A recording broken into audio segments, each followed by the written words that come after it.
Est-ce que tout le monde m'entend? Ça a l'air. Rebonjour tout le monde.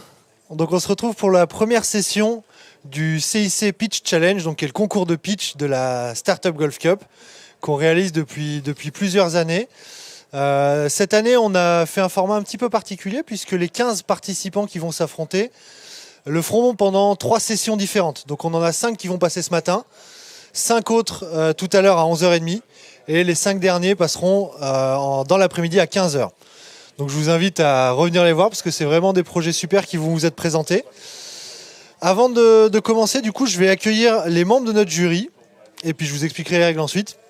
Donc première personne que je vais accueillir pour le CIC Pitch Challenge, vous l'avez deviné, c'est une personne qui représente le CIC West. C'est Marlène Grignier, du coup, qui est la responsable activité innovation et Start Innovation chez CIC West. Sous vos applaudissements, s'il vous plaît. Marlène, je te laisse t'installer. Tu as du gel à disposition, donc je te laisse te désinfecter les mains et prendre un micro qui sera le micro du jury. Les autres seront utilisés pour le concours de pitch. Deuxième personne de ce jury, du coup, du concours du CIC Pitch Challenge. A priori, ici, vous devez peut-être tous le connaître. Je l'ai vu, je ne sais pas s'il est dans le coin. Il représente West Web Valley et Épopée. J'ai nommé Sébastien Le Corfec. Sébastien, bonjour, sous vos applaudissements. Bienvenue Sébastien. Alors, je te laisse t'installer aussi. Et puis, ne pas toucher de micro, parce que vous avez un micro pour le jury qui sera partagé. Dernier membre du jury du CIC Pitch Challenge, il est membre au board de la French Tech, il est CTO de Implicit. C'est Nicolas Thomas, sous vos applaudissements s'il vous plaît. Bonjour Nicolas, idem, je te laisse te désinfecter les mains et ne pas prendre de micro. Je vais ensuite donc appeler les participants au concours de pitch. Donc ils sont 5, je vais les nommer tout de suite. Comme ça, ils peuvent commencer à se préparer. Ils passent par ordre alphabétique de leur projet. Donc en premier, on aura Coloop qui passera. Ensuite, ce sera Phil and Fab. Ce sera Seva, Tikeden et UAD. C'est les premiers de ce premier batch. Donc je vous laisse vous préparer. Quand un pitcher passe, je vous laisserai, vous, les pitchers suivants, vous mettre sur le côté pour pouvoir vous accueillir après facilement et vous donner un micro. Ok tout le monde? Donc on va commencer par les règles du jeu avant d'accueillir Coloop. Les règles du jeu, elles sont simples. Donc les pitchs se déroulent sur une durée de 3 minutes uniquement. 3 minutes, ça va très très vite, donc soyez bons. Normalement, les pitchers ici sont de très haut niveau, donc je ne me fais pas de soucis. Vous avez un timer devant vous pour vous aiguiller. Et si jamais, je me permettrai d'intervenir si vous dépassez trop. 3 minutes, on n'a pas de support, d'accord? Donc vous n'avez pas de slide, évidemment, pas de différentes choses. Vous pouvez montrer des éléments, des produits que vous créez, etc. Et dernière chose, c'est une seule personne qui va pitcher par projet. Voilà, je vous laisse du coup vous préparer. Donc je vais commencer par accueillir Michel Raffray pour le projet Coloop. Bonjour Michel. Alors je vais te laisser te désinfecter les mains et prendre ensuite un des 2 micros qui est là. Et donc dès que je quitte la scène, tu peux enlever ton masque et commencer ton pitch. Et donc je te laisse te placer par ici, comme ça. Tu es à la vue. Normalement, c'est bon, tu le mets, donc tu peux le mettre devant toi. Je vais essayer. Tu le colles contre le menton. 1, 2, 1, 2. Voilà. Colle la bonnette en fait contre ton menton. Voilà. 1, 2, 1, 2, 1, 2, 1, 2, 1, 2. Très bien. Je te laisse te mettre ici. Merci. Par ici, voilà. Comme Très ça, bien. tu seras. Et bonne chance à toi. On peut l'applaudir. C'est le premier à passer. C'est pas facile. Allez, c'est parti pour 3 minutes. Ok, donc mon projet s'appelle Coloop. Coloop est une solution de collecte de petits déchets dans le cadre d'une économie circulaire. Nous sommes à 2 à présenter ce projet. Agnieszka Konik, ici présente, spécialisée dans le recyclage des cheveux, des déchets électroniques et des biodéchets. Et moi, Michel Raffray, j'ai une expérience de 30 ans dans la valorisation des déchets et des matières recyclables. Pardon. Nous sommes tous les deux passionnés par la valorisation des déchets et nous avons constaté que 48 à 64% des déchets du bâtiment étaient valorisés, alors qu'il est produit environ 46 millions de tonnes par an. Et d'autre part, nous avons constaté également que suite aux hausses successives du coût de traitement des déchets, beaucoup de ceux-ci se trouvaient déposés illégalement dans la nature. Pour lutter contre ce fléau, le gouvernement a créé une loi qui s'appelle AGEC BTP, qui obligera dès 2022 les artisans à trier leurs déchets pour qu'ils soient repris gratuitement. Les principaux inconvénients concernant ces déchets, c'est qu'il manque souvent de place sur les chantiers. Il sera donc nécessaire de faire des collectes séparées pour que l'on puisse reprendre ceci. Je suis perdu.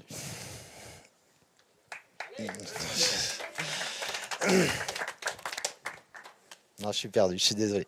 Allez, on l'applaudit un petit coup. Ça va? Ah, c'est pas facile. Okay.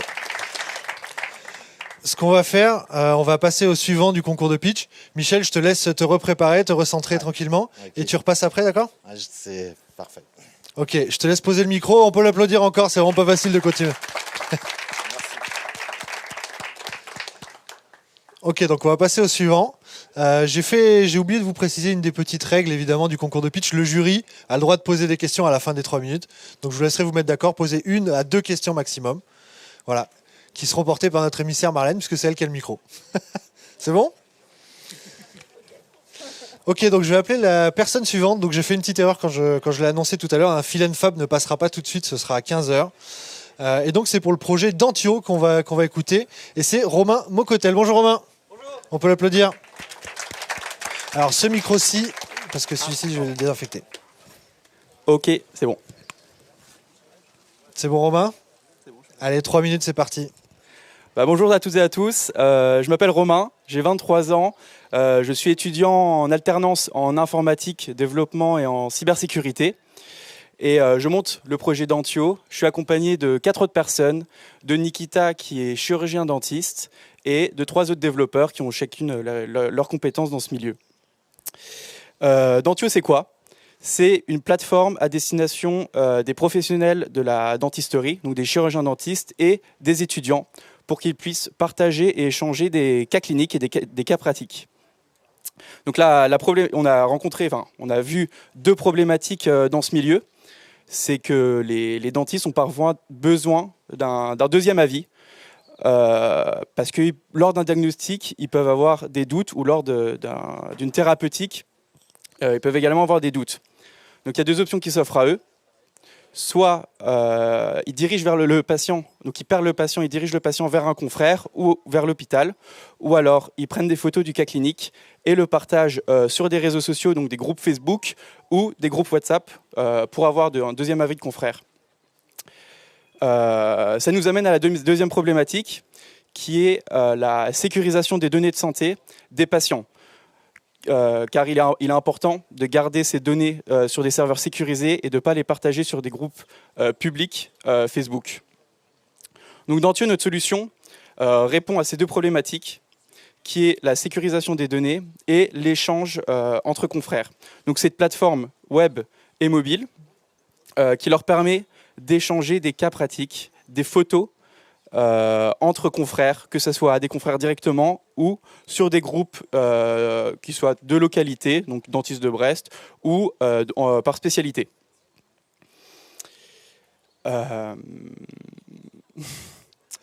On leur met également aussi à disposition une photothèque pour que les photos des patients ne soient pas sur leur téléphone personnel, mais au sein de notre application où les données sont hébergées sur des serveurs de santé.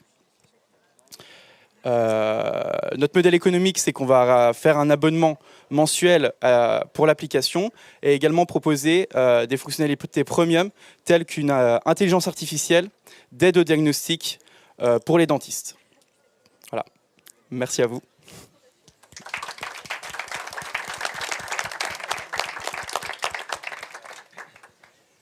Comment fonctionne je sais pas, il dort sans micro.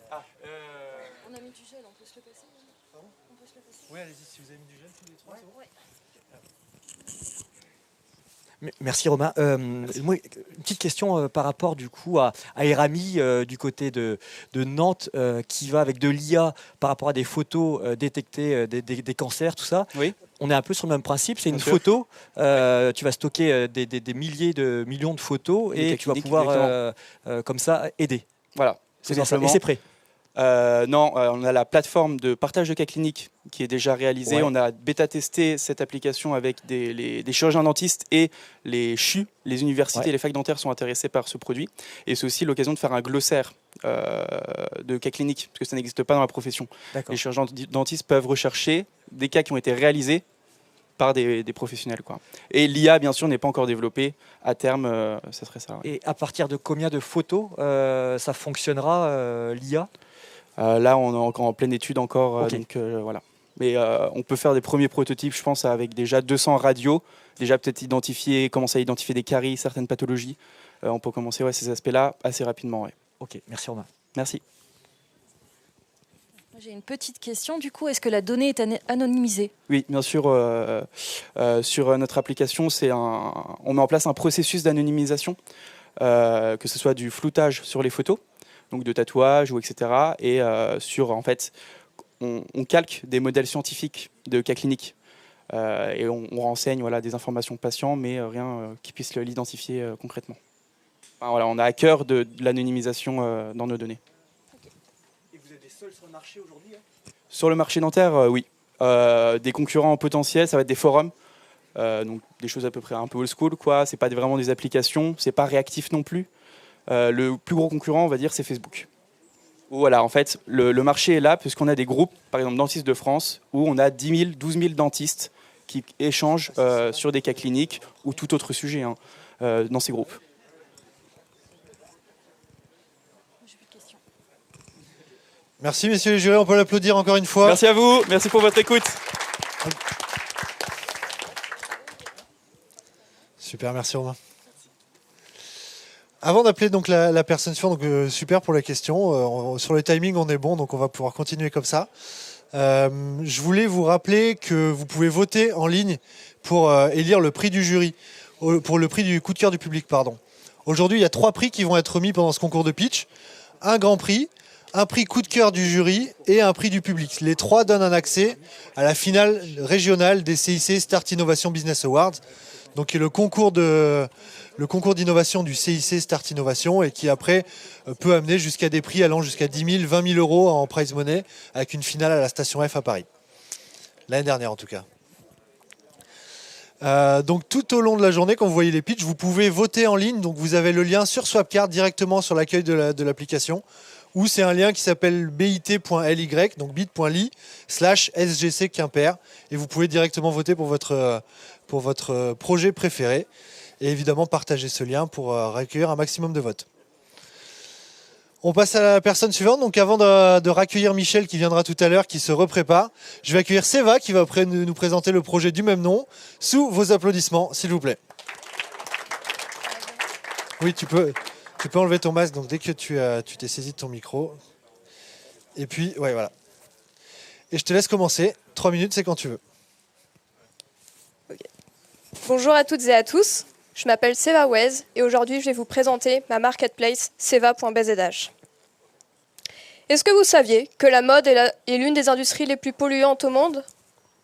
Est-ce que vous saviez que chaque année, 56 millions de tonnes de vêtements sont vendus dans le monde entier?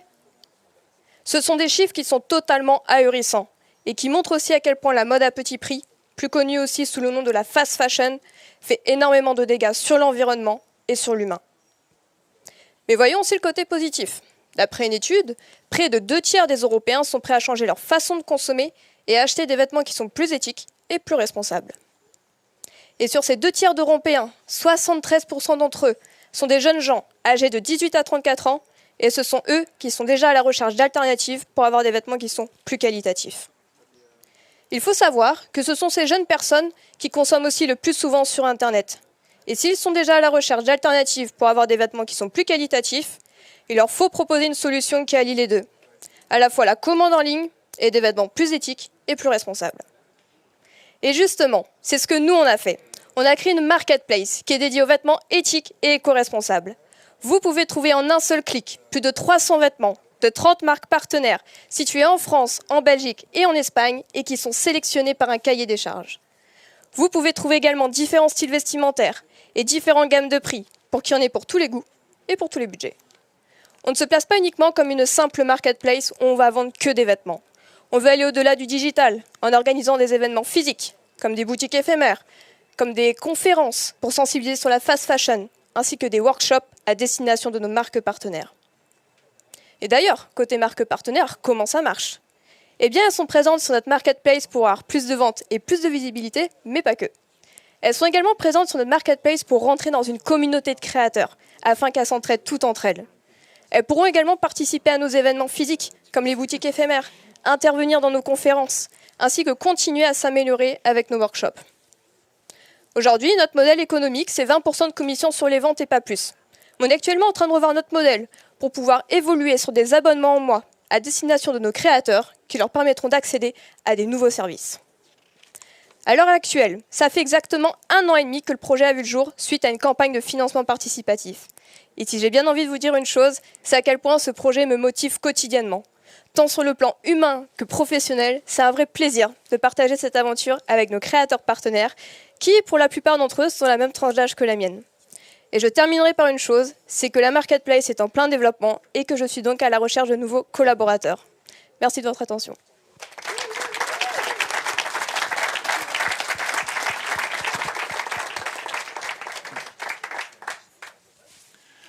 Merci, merci pour cette énergie déjà. J'ai une question. Comment vous allez garantir que vos fournisseurs vont respecter votre charte? Vous allez auditer? Comment vous allez faire ça?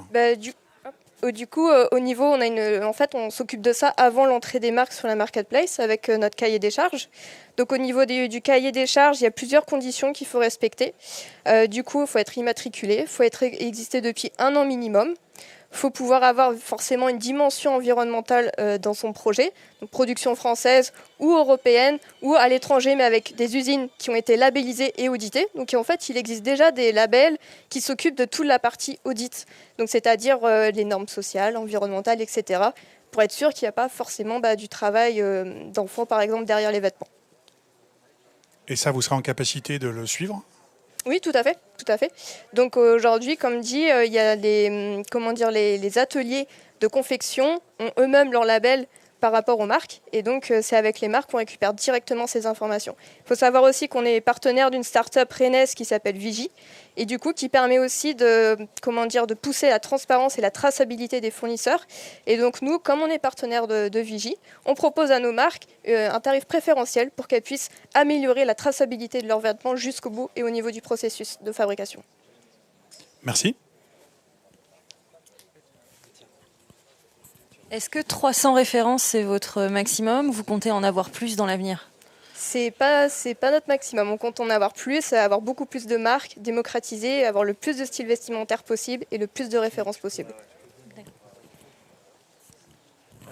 Concrètement, par rapport à l'acquisition, donc il y a une concurrence monstrueuse, des marketplaces, des pandas, des clos, bref, il y en a beaucoup. Comment tu vas faire pour attirer du monde sur ta marketplace avec des coûts d'acquisition relativement faibles? C'est là que l'enjeu du growth hacking arrive, donc de pouvoir grossir sur le dos des autres. Et après, il y a plein de choses à mettre en place au niveau de l'acquisition, mais les événements physiques aussi seront là, justement pour l'acquisition, pas uniquement sur du digital, comme j'ai pu le dire. On va pouvoir faire des événements physiques pour rencontrer directement les clients, et après, le pouvoir du bouche à oreille va être assez puissant aussi. Ok, merci. Merci, on peut l'applaudir.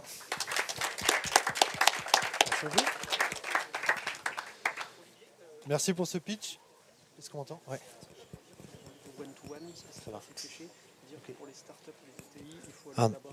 Ok, c'est bon. Ça marche, merci. Oui, Fred me rappelle à l'instant que pour ceux qui sont inscrits au rendez-vous Startup ETI, il faut suivre le chemin et c'est dans la grande ferme là-bas où vous avez vu quasiment le portail d'entrée. Vous avez une grande ferme et c'est dans le bâtiment. C'est fléché, vous avez un petit portail à passer. Mais donc ceux qui ont des rendez-vous avec des ETI, vous pouvez déjà y aller. Vos rendez-vous vous attendent. On enchaîne du coup sur le concours de pitch, pardon pour cette petite interruption. Et je vais appeler Jean-Guillaume Le Biès qui vient nous présenter son projet Tikeden. Bonjour Jean-Guillaume. Bonjour Eric. Je te laisse te préparer. Ouais. Jean-Guillaume, dès que tu veux, c'est parti pour 3 minutes. Ok. Bonjour à tous. Moi, je m'appelle Jean-Guillaume Leviège. Je représente la société Taikeden. Taikeden, ça veut dire étiquette en breton. Alors, on dit Taikeden en breton. Nous, on l'a un peu anglo-saxonisé, si on peut dire. Et en tout cas, Eric, merci de l'accueil et de la journée. On est sur le golf aujourd'hui de Lanniron. Le golf, c'est un peu un jardin d'Éden pour nous. Et du coup, on avait une question pour vous. Alors, une question un peu rhétorique. C'est est-ce que vous pouvez me citer des marques de vêtements de golf? Assez rapidement, on va avoir FootJoy, Golfino, etc. Et est-ce que vous savez où et comment elles sont fabriquées? C'est pas une question si simple que ça. Et du coup, chez Taikeden, on a décidé de créer en fait une marque de vêtements de golf made in France. Et sans pour autant lésiner sur la partie un peu technicité sportive, parce que vous en êtes convaincus, je suis sûr, si vous êtes là aujourd'hui, c'est que le golf, c'est un sport. Alors on a commencé le projet il y a à peu près 3-4 mois, et en commençant le projet, on s'est dit... on est au golf, c'est un sport qui est quand même en pleine nature. Et qu'est-ce qu'on pourrait faire pour être complètement dans le sujet?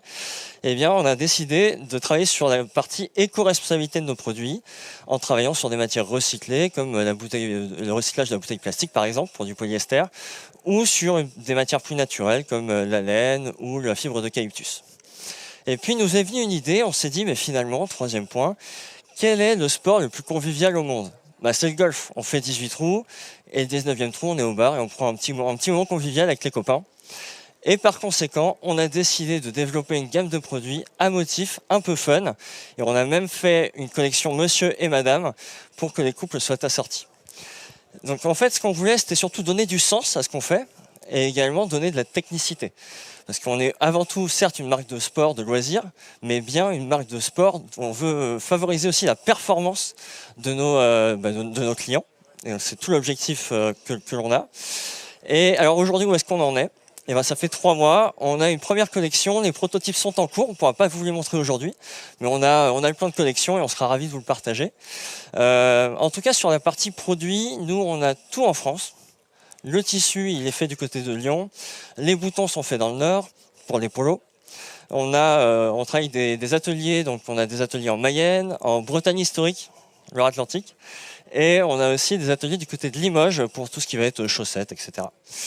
Donc voilà un peu pour nous, et en tout cas merci pour l'accueil, et on sera ravis si vous voulez échanger avec nous, de vous présenter la collection. Pour info, donc nous on va démarrer sur une campagne de précommande au mois d'octobre. Donc si vous voulez la prochaine fois que vous faites du golf être en symbiose avec le green, n'hésitez pas, rejoignez l'aventure et devenez nos premiers ambassadeurs.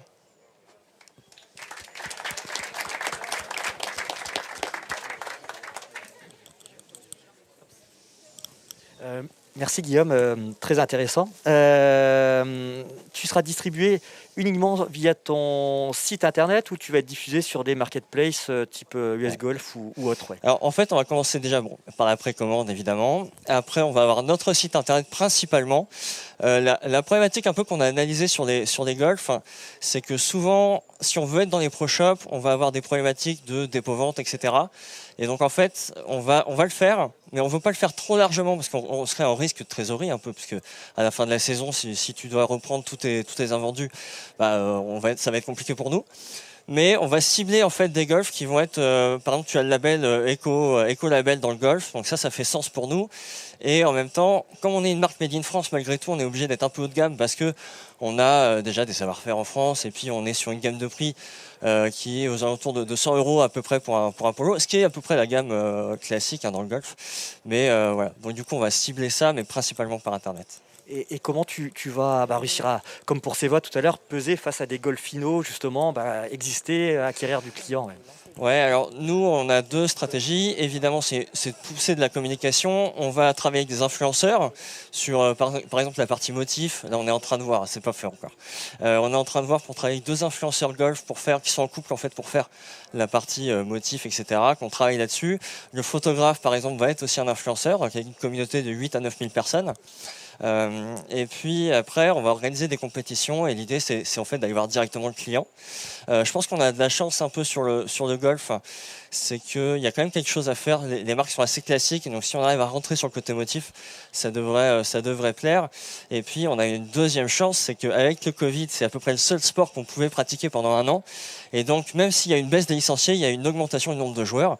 Donc ça fait un beau terrain de jeu pour nous. C'est une bonne transition sur ma question de Béotien. C'est quoi la taille du marché en fait? Alors on a à peu près 400 000 golfeurs licenciés, 800 000 golfeurs un peu réguliers et 2 millions de golfeurs occasionnels.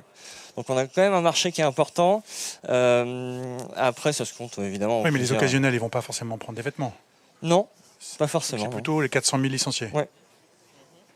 Et après, l'idée, c'est de se développer à l'international. Évidemment, le gros marché, ça va être les États-Unis, avec 26 millions de golfeurs. Et si on est plus proche de chez nous, il va y avoir UK, qui, sur une population comparable, va avoir un peu plus d'1 200 000 de mémoire de licenciés. Donc en fait, l'idée, c'est assez vite de se délocaliser.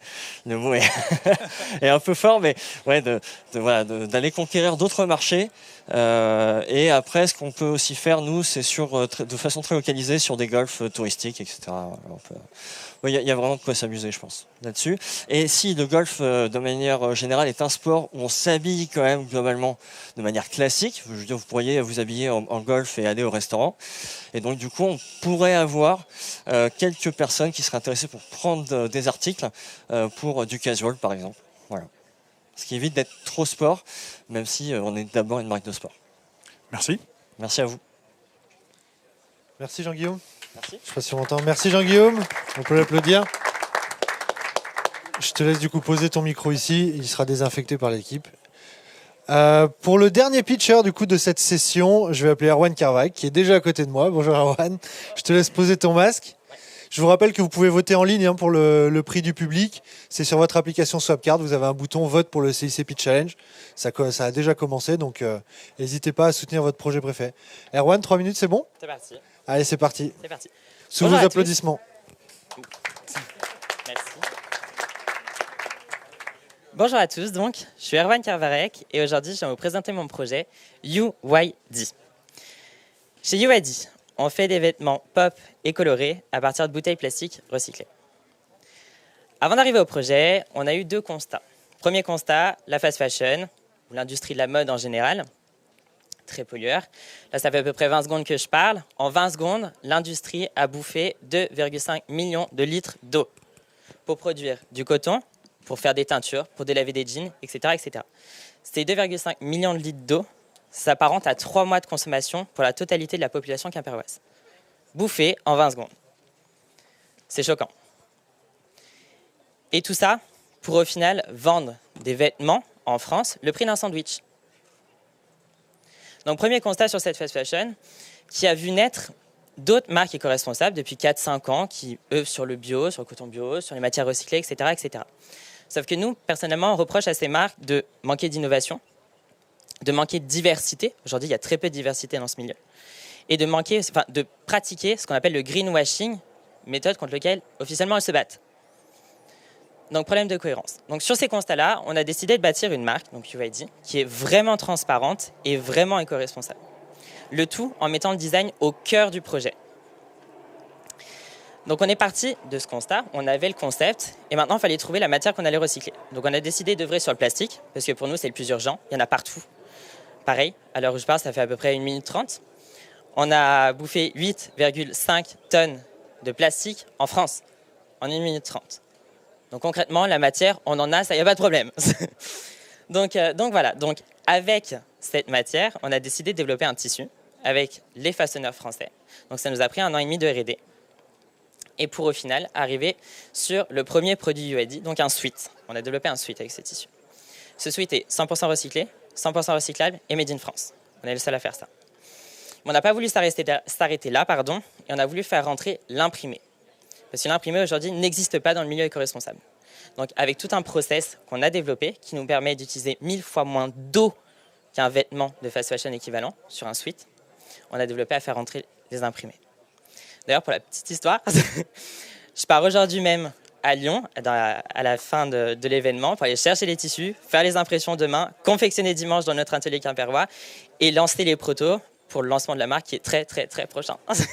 Donc voilà, c'est assez chouette. Et puis j'aime bien finir sur une petite comparaison que je trouve intéressante sur UID et le monde de la télé. C'est un peu ça. Donc UID pour la mode, c'est un peu comme avec la télé. On est passé du noir et blanc à la couleur. Merci de m'avoir écouté.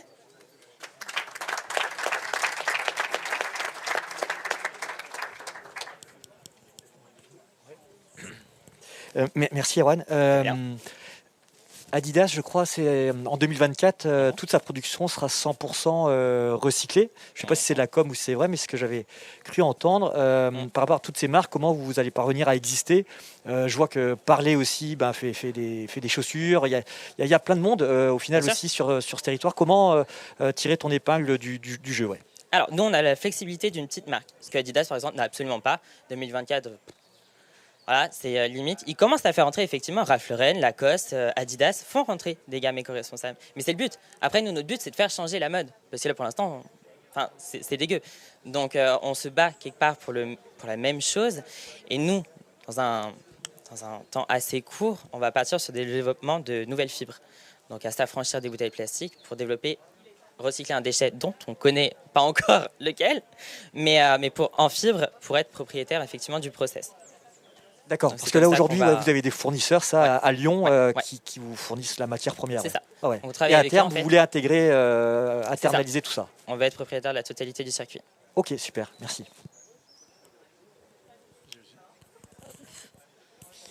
La consommation d'eau pour laver la matière première, elle est inférieure aujourd'hui à la consommation d'eau pour créer les vêtements? Ouais. À peu près combien pour ensuite, nous, on bouffe à peu près 50 litres, juste pour laver. Un suite fast fashion, c'est 50 000.